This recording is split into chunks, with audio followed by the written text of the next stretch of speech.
কালী পূজা দুর্গা পূজায় মুসলমানের বীর, খোদার জমিন হয়েছে বুঝি শয়তানের এক নীর। মসজিদেতে যায় না ওরা মন্দিরেতে যায়, সিঁদুর মেখে প্রণাম করে মালাউনের পায়ে। মুসলমান মসজিদে যায়, হিন্দু মন্দিরে যায়, আর যেই ব্যক্তি মুনাফিক ওই ব্যক্তি মসজিদ মন্দির সবখানেই যায়। হায়রে হায়রে হায়, দুঃখে পরাণ যায়, পশ্চিমা হাওয়া লেগে গেছে বাংলাদেশের গায়ে। হিন্দুকে আর মুসলমানকে চেনা বড় দায়। হায়রে হায়রে হায়, দুঃখে পরাণ যায়, পশ্চিমা হাওয়া লেগে গেছে বাংলাদেশের গায়ে।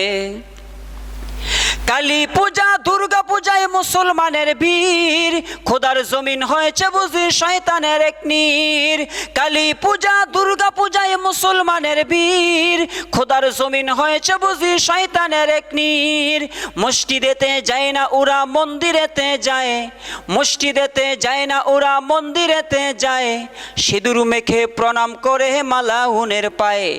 হায়রে হায়রে হায়, দুঃখে পরাণ যায়, পশ্চিমা হাওয়া লেগে গেছে বাংলাদেশের গায়ে।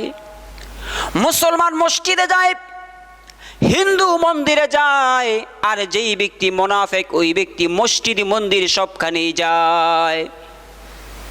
একজন রাজনৈতিক দলের কর্মী, এক দলের কর্মী আর এক দলের মিটিং মিছিলকে সমর্থন করে না, এক দলের কর্মী আর এক দলের মিটিং মিছিলের মধ্যে যায় না, তাহলে তুমি মুসলমান হওয়ার পরেও কিভাবে ভিন্ন ধর্মের উৎসবের মধ্যে তুমি যাও?